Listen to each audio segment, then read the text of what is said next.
Hey everybody, welcome back to our next episode of 6 Feet Under Exhumed. I am Kari the Mortician. I'm Faith, that mortuary professor. We are talking about season 2, episode 10. The title is The Secret. And basically, we just begin on a residential street, and this, I don't want to say he's elderly, but this, man who's Maybe 70s older or in age. so. Yeah. I mean, he appears to be older in age, is just taking out the garbage, and he just collapses and dies. And really, that's it. There's nothing crazy and nothing special, and he just dies, which Yeah. is kind of Happens interesting. all the time. Yep, happens all the time. So, Yes. And his name is Benjamin. yeah, and I don't remember how to pronounce it. Is it Sarase? I forget how I David don't said know if they it. said it. Did he say it? David said it, yeah. Oh, yeah, I don't remember, but it is a different. I would be totally guessing if I had Yeah. It's Srai. Sai. Yeah. Sarasai or Sarasai. Well, Yeah. anyway, that's who it is.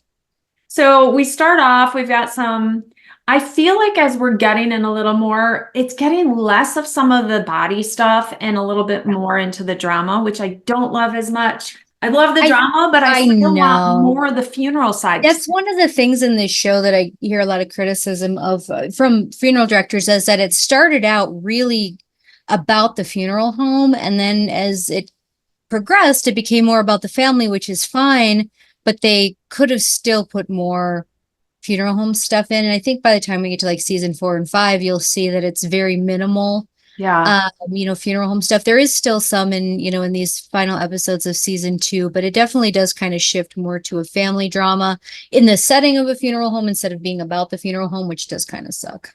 Yeah, because I feel like I want more to scrutinize or to look at and reflect on, but it seems to we just got to pause it when they show something and then get real picky. So they start off and they show Claire is in the chapel and there's a lady set up for a funeral. We don't know who she is, just another funeral going on. And she's taking photos of her in the casket for her photography, which so wrong. Don't do that. Not okay. Nobody should be taking photos of anybody around the funeral home, regardless of any situation, unless the family's given permission, written permission, and it's for some special reason. And everyone always recommends legally, you don't use your phone because nothing ever really has gone from the cloud. Use a digital camera or a film camera, something. Can you still get those, like, people are watching this that are young that don't know what I'm trying to do, and I bet you do. You know what I mean? The rewind, when you rewind the film thing, those cameras. The disposable ones. I wonder. You'd always go to weddings and they'd be on the table and be like, I wonder if you could still get those. But yeah. I mean, you shouldn't be using something that is like constant internet access just in case. But no, we don't. We would not be taking pictures of people just to take pictures of them. The few cases I have pictures of was with the family's permission for restorative art purposes, and they're not every family allows that either, but some do, and that's one thing. Or one of the things though is like families that take pictures at their own person's funeral. Do you have families that like do that? I remember having families like they'll stand up by the casket or something, and at first I thought that was weird, but then I was just kind of like, you know what? That's probably the only time that they're all like together. So, people will take them. I'm seeing, the teenagers doing I'm going to take a photo of me standing by my loved one so I can Snapchat it or whatever. Like, have a moment with your loved one, but why are you looking for why do you need to put attention of it? I just think that's odd, but or videoing it and putting it on TikTok. Like, I just don't get that. But it's really warm in here. Yeah, those photos or tattoos, people will say, I just want photos. Sure, okay. Tattoos. Yeah, so I can get that. Kind of record of what their tattoos were. And so be rolling the body and taking pictures of all the tattoos that are on them for the family that have, speaking of, boop boo. You'll have fun with me. I've got them everywhere. But taking in this first scene where Claire is there, the only thing I could say is why is that pillow so damn high? It was like the lady was levitating out. I know. The casket. When you're like standing in the back of the room looking at the casket, like you should be able to tell there's a person in there, but not like if a breeze came through, they would tip out. She was Right. definitely too high. Yeah, ear level was what we Yep. always learned was from the side of the casket. Yep. It should be kind of right at their ear, so you see their face, but yet Mhm. they're not way out. In the pillow, you shouldn't be floating on top of the pillow. You should Right. be in the pillow, like you're You've laying got to on like, the pillow. not like, well, you do. You have Or to like take stuffing take out stuffing because out. sometimes Yeah. they're way overstuffed. So you pull Yeah. stuffing out and then you can use that stuffing to position the person. Or sometimes we'll just put it under the bed down by the feet, under that part, because then it still goes with them and you know, we don't have it just sitting around. But it's a great positioner for like Yeah. underarms or anything. So we do that, and then we see Lisa, our pregnant Lisa, is asking Nate now to relinquish all of his parental rights for this baby. And I think Nate just feels like he kind of has to because Brenda doesn't know, and maybe if he does this, then Maybe it'll all just kind of go it'll away. all go away, which, you know, we find out later, not so much, but yeah. Yeah. And So she just comes into the funeral home and, you know, is has the papers for him to sign over his rights. And, yeah. And really that's it. You can tell he's like thinking about it, but also, you know, that's one of those things I feel, you know, has got to be hard. You know, you really, as the guy, a lot of times I feel like you don't really get any real choice, right? And what happens, it's kind of like, and you can just kind of see that, you know, in him too. He's, I don't think he knows what he wants to do is the point, but something's got to happen. well, I think there's so much going on with him, with his, you know, the brain and stuff, and with Brenda, because that's falling apart at the, you know, return. And, you know, she starts going to see a therapist, and her mom and dad announce that they're back together. So, like, I feel like both of them have so many compounded things that it's not shocking that they are both kind of crazy in a way with what's going on, and that they're seeking some weird by all these things that they're doing, because there's so much going on with both of them. Yeah. But so the family of Benjamin comes in to make arrangements, and we find out that they are Thai Buddhist, and they're going to have the service, and they're kind of like, you know, I think that every religious group that or family that has come in is kind of like, are you sure you can handle this kind of thing? Like they look at the boys like, we're not so sure. I think, I don't know. What do you think? I feel like that's a little unrealistic in reality, because in my experience, be working in many different places in the country with many different groups that I knew nothing about really, other than the one chapter in mortuary school about, I mean, I started in a Jewish funeral home, learned all of that. Then I moved to New Mexico and learned all the Catholic plus a lot of different Native American things. And, you know, you have to learn all of that. But what struck me in this scene is it kind of gave the idea that there is one way. And even of families of the same faith, they're different. I've never had a family say to me, do you know all the things you're supposed to do? And you just want to be like, do you? Because the family that was here yesterday from your same church said something totally different. Right. So I do feel like that scene was, I think what they were trying to impart was that there are specific customs and traditions in a Thai Buddhist funeral, which is true. But I think it was unrealistic in how they portrayed it, that like, well, we're going to go somewhere else if you don't know all of our things, but that's never happened to me. No, well, and in LA, it is such a large city where there are, you know, more religiously specific funeral homes. That this funeral home, kind of like your friend that came on, that was a very predominantly Jewish funeral home. There are Buddhist funeral homes, or Hindu, or, you know, Muslim. And I mean, in our area, we really don't have a large Buddhist community. I don't know that we even have a monastery for prayer anywhere around here. I've done one Buddhist funeral in all my time being a funeral director, and so I could tell you minimal about it. I've done a number of them in New Mexico, but again, they were all different. And so while there were commonalities, you know, I think that even Catholic people that maybe if they go to mass every Sunday for 100 years, they still don't know what's supposed to happen at a funeral. Right. And it depends on what priest you get too. Yeah. I do love the Catholic faith. It's very in a box in terms Yep.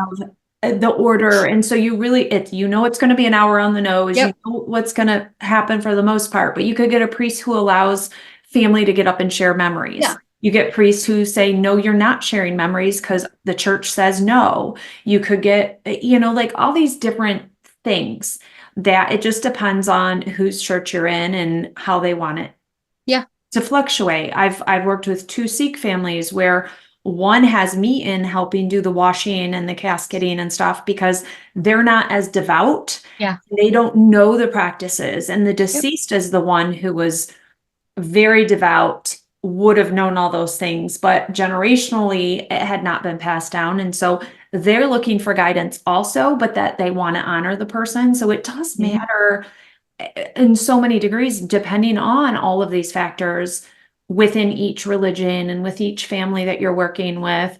I mean, I give them credit. They had a Buddha down in the basement. So They did. Dave and Nate run down and they pull a Buddha out of the basement. Yeah. I wouldn't have a Buddha, and I don't know anybody who has. You'd have to go to Home Goods or something, or I don't know, where do they sell them?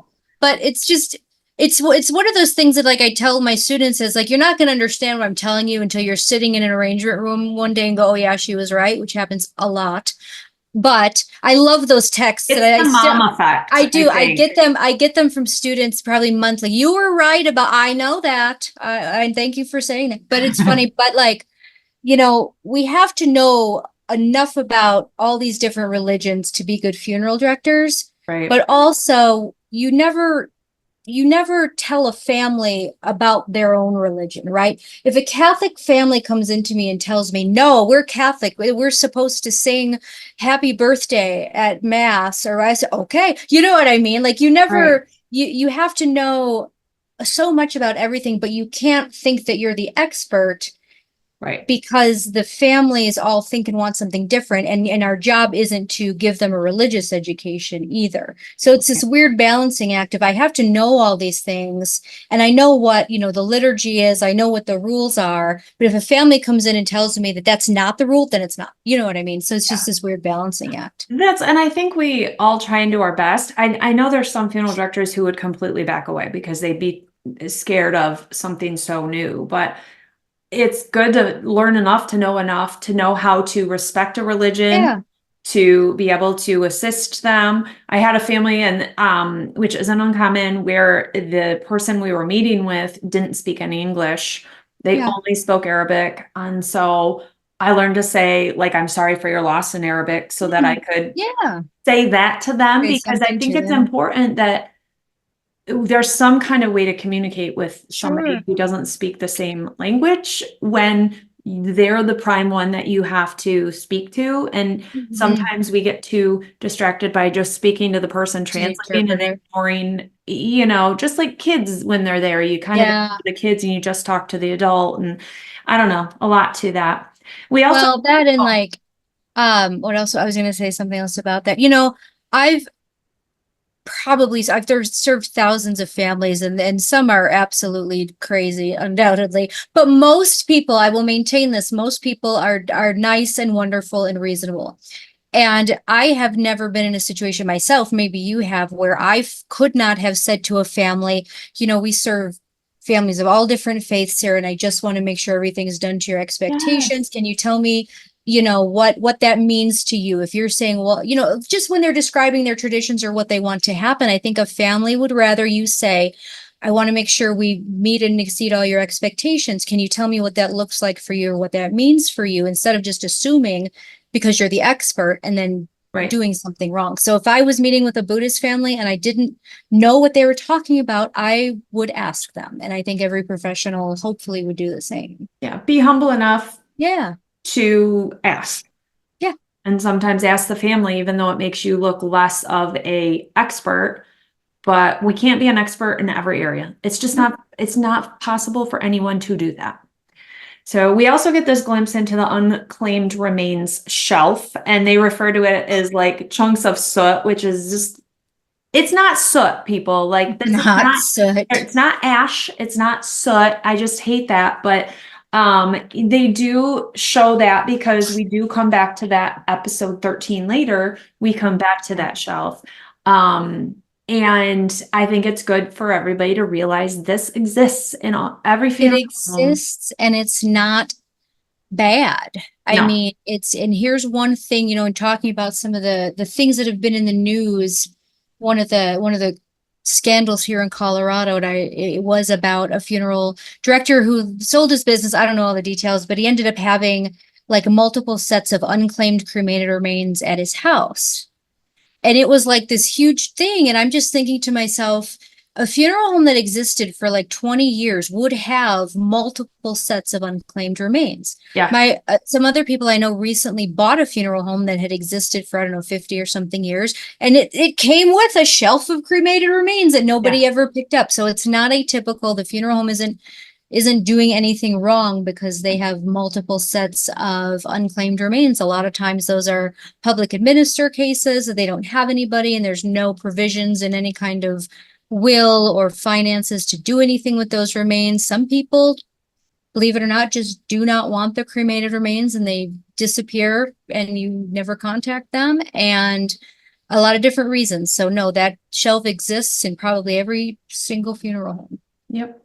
And in different states, you're required to keep them for different periods of time. I don't know what your state is, but it's like 180 days here. We can, and a lot of people are starting to put into the cremation authorization when the family signs it, that if you abandon these cremated remains, once you are told that they have returned from the crematory, like after 15 days, we can dispose of them.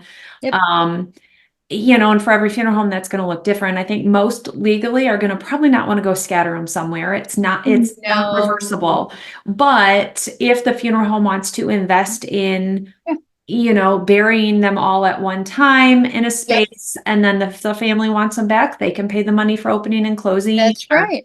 And that's what the medical examiner here does, is they'll buy an infant or a child vault, and put cremated large vault, and they can fit 30, 40, or however many of the temporary boxes in it, and they'll bury them all at one time, because then they can, they do it most cost effectively because they're paying for it. And so, and that way they're at least not sitting on a shelf. They are buried. They are recorded that where they are and everything. And if anybody comes around for them, they can. I'd have to read it, but here it's within a certain. I mean, I'm making these numbers up. Don't come for me, but it is this way. The number is just different. So, like in Colorado, it's like in 90 days, a funeral home can dispose of them in a recoverable manner, which means they'd bury them or put them in a niche or something. And after, say, 180 days, they can dispose of them in an unrecoverable manner, which means they could scatter or something like that. Yeah. Most funeral homes that I know are not going to just get rid of them. They will almost always dispose of them in some kind of recoverable way, just in case. But a lot of states do have provisions that the funeral home can dispose of them in unrecoverable ways after a period of time, which could be scattering. So they're not committing a crime. They're not doing anything they're not supposed to by doing that. But a lot of people don't know that some people just don't want or don't have, or whatever reason, the cremated remains, and they can sit there for decades sometimes. Or they're waiting for the spouse to die too. Where the family doesn't want to take them home, but they want to bury them together. So, hey, can you keep them at your place until the other person dies, and they're just there forever, for however. We have a whole closet full. Some are waiting for partners, some are abandoned, and I mean from 70s, 80s, just for a very long periods of time. But it's one of those tasks, like, okay, when do you have a downtime to go take on? Well, you have to contacting these families and permits and all this. Well, and here's the other problem with that. So say that, I've got 6 siblings. That's true. I do. Say that like our dad is unclaimed at some funeral home and I want him. Well, the other ones have to give me permission too. I can't just take them. So it's complicated. Like I can't just go bury my dad in the cemetery. There's 6 other people with the same right that I have. So it's, sometimes they just sit there because a family literally can't decide what they want.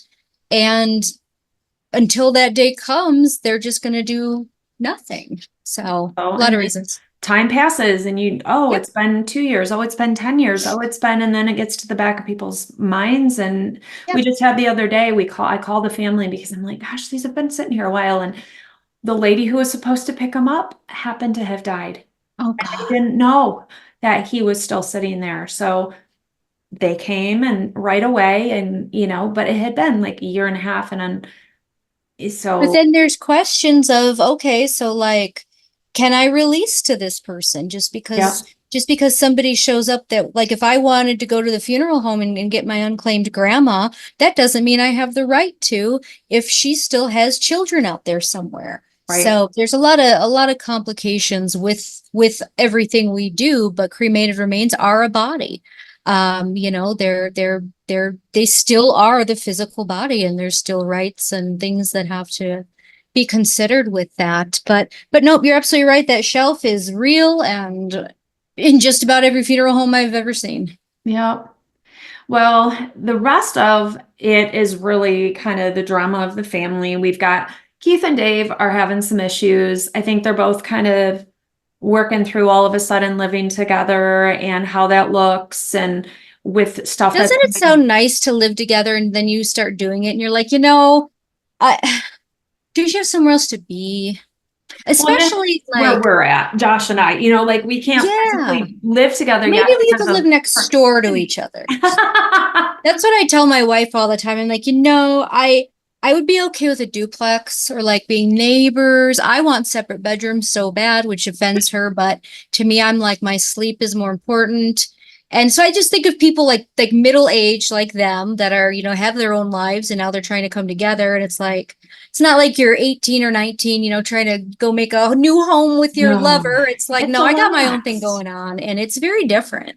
It's a lot, and you hear about it more and more. And I think Sarah Paulson just talked about with, Oh, oh, she doesn't live with her girlfriend, but they've been together a yeah, long time. Yeah. they've been together a long time. Gwyneth Paltrow and her husband, I don't think live together. Who?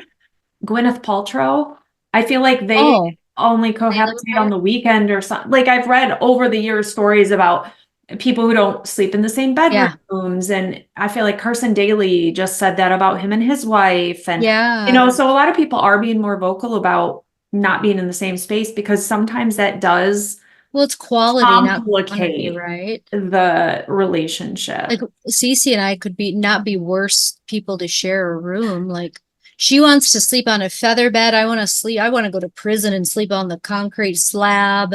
I like it cold. She likes it warm. I like 55 pillows. She like needs nothing. Like we got a sleep number bed and that still doesn't even fix the Oh my problem because gosh. then my side is like super firm and hers is like this. So then it's just I mean, the quality of your sleep matters. And I think when you get older, you start to realize that a little more. And I Mhm. just think Keith and David are in that spot where they've lived their own lives and had their own space. And it's really hard to try to accommodate other people's life, when you've had your own space for 30 years. Yeah, for sure. When we see also with Keith, his sister, and Taylor are out driving and she ends up hitting a homeless guy Mhm. and I think he dies and they He just run. Well, then later she does get arrested and tried. goes to prison for it. And so then we've got Taylor, what's going to happen with her as we find out in later episodes. So that kind of is a lead up to this Yeah. this big storyline that's going to happen. Is Taylor going to go live with Keith? What's going to happen to her and stuff? Yeah. And I love this is one of my Ruth. Ruth is so over the top, like clingy, and Nikolai has left because he's healed up. And he's back to his apartment, and she's like, "Well, I'm gonna come over and I'll help you clean and stuff." She goes in to clean his apartment, and I wrote down the note, contact paper 101 lesson because she has Oh, wanted right. contact paper I to put know. in every drawer, every shelf, everything. And he's like, "What is that?" And she's like, "Well, it's contact paper. Don't you know? Like you got to put it in everywhere." And he's like, "What is even happening right Yeah. now?" Yeah. So God bless her. She just is a She hot just doesn't know what to do with herself. And she's interesting because it's like she doesn't know what to do with herself, but the things that she's choosing to do aren't really things she wants to do either. So she's still unhappy. Like mess. she doesn't want to be over there putting contact paper in his shelves, but she doesn't know what else to do. So she's irritated because she doesn't know what else to do. And also she's giving herself something to do that she doesn't really want to do. But then he basically, tells her that he doesn't, he doesn't want this anymore. And she just can't believe it. But she also says, I don't think I can stay here. Like, yeah. it doesn't matter how much I clean. I can't do this. Yeah. I just can't do this space. I can't do this life you have here. Like, I'm good with you coming over and staying at my place, but this is not me. And if we're, you know, and I think you look at the Dave and the Keith thing too. It's, can you be in each other's spaces, or does it have to be yours? Are you controlling of it? How's that going to look? How's that going to work? And I think poor Ruth, like, I kind of feel for her. I always wanted to be like a wife. I just want to, like, I like that role of, I don't know, of caring for and doing all that. Yeah. And after getting a divorce, poor Josh, you know, go back to dating. It's hard to just be this girlfriend role without wanting to be a control. And I'm a control freak. Everyone will tell you. And I think that that's got to be hard. He has had so much grace with me, because going from a wife to then not, and going into girlfriend without overstepping into, all of a sudden, like, acting like, oh, we're super, super together. And it's, I feel like that's kind of what Ruth's doing. She was a little girl. She was a teenager. Then she was a wife. And she doesn't know so long. She doesn't know how to just be Ruth. She doesn't know what Ruth likes. She doesn't know what Ruth wants to do with her time. She's working, but yet she's working with the guy she's dating. She doesn't know how to turn it off, and she doesn't know how to go find her own joy in things. And I feel very similar to her, because I feel like, what do I like to do with my time? And have had to try to figure some of that out, but yet not, because I don't know. So it is, I kind of feel for her in a little way because of that.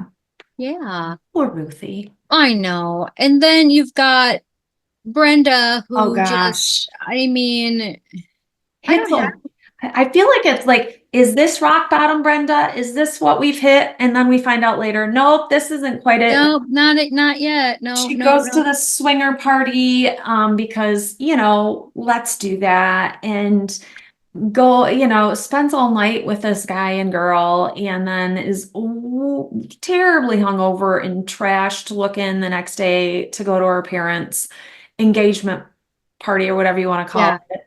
And she brings her prostitute, bridal shower, not prostitute, her sex worker, thank you, friend. And then she breaks up with her and tries to blame her for what happened, and is like, you're not good for me right now. And she's like, yeah, because that's what it is. Oh yeah, no, it's weird. Like, she just wants to hang out with this person all the time, basically do everything she does, and then she has some kind of regret. I don't recall why, and then it's the other, you know, the friend's fault for bringing her into, you know, people like you aren't good for me. Pia's like, you're the one that was in there, not her. But like, she's just working when she's doing it. She's not the one out there having sex at book signings and at orgies and at all these other places. Like, when she's going to do to engage in a sexual act, it's because that's what her job is, not because she's just being promiscuous and stepping out on her relationship and all these things. And so she is on a soapbox that has no depth to it, but I did think it was funny when they were at the bridal shower and Ruth went to the bathroom, and Brenda's dad comes out and is like, oh, you're Ruth, whatever. He goes, how are you treating your daughter's depression?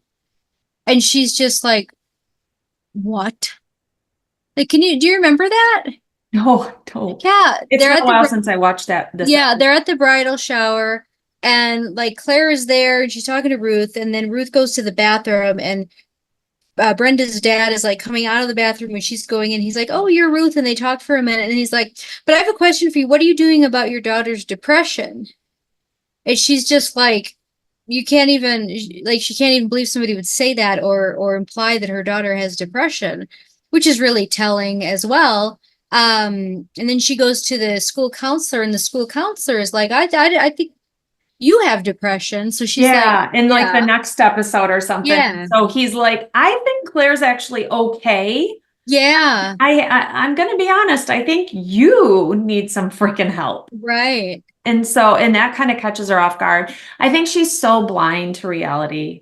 She's so in Ruth world and wanting to believe all these things that, and then she's so caught off guard by what is actually happening and wonders why nobody shares with her. But it's because she can't see what is that phrase? You can't see the whatever. Forest for the trees. Yeah, like she just wouldn't see it if it was in front of her, kind of thing. Like Dave being gay, it was there the whole time, kind of thing, and she just didn't want to see it, so she didn't. So I think that Yep. it wouldn't matter if people told her or not. I don't know if she would really truly believe some of the stuff with all of it. No, probably not. Probably Yeah. not.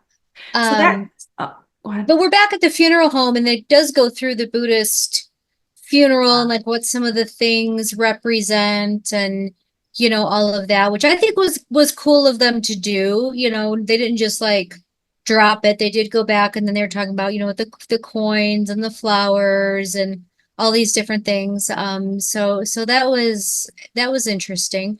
One of the things at least in my experience with Vietnamese Buddhist families, is there are a lot of flowers. Mm-hmm. Is that the same where you are when you have Buddhist services? There are so many We have flowers. quite a few, a lot of fruit, a lot of, Yep. Oranges and stuff, yeah. gifts.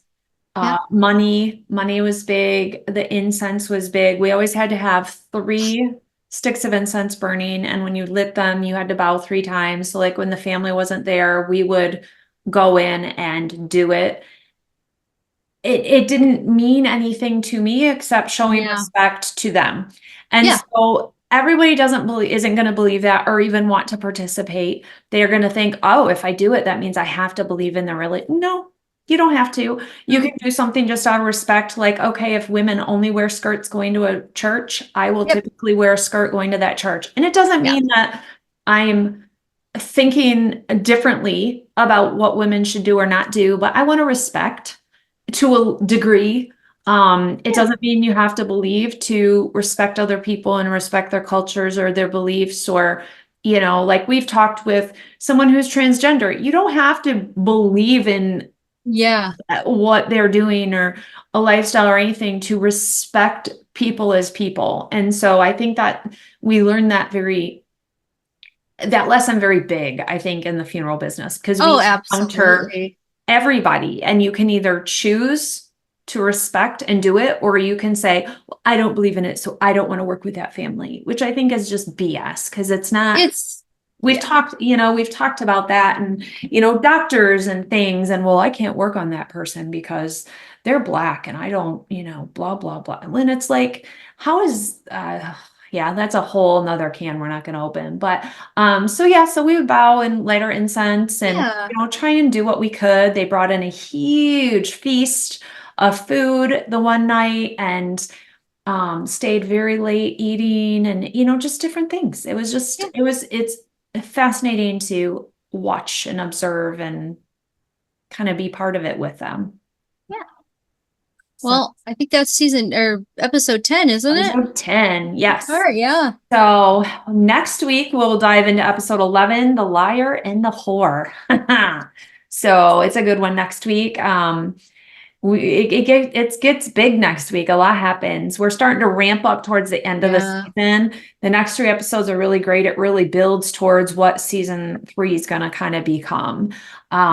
Lot of, as we were talking before we started recording today, I'm like, man, episode 13, I cried so much. And you're like, man, episode 12 was my episode. So it'll be fun getting to talk about those here coming up. But check in with us next week when we discuss episode 11. See you later, guys.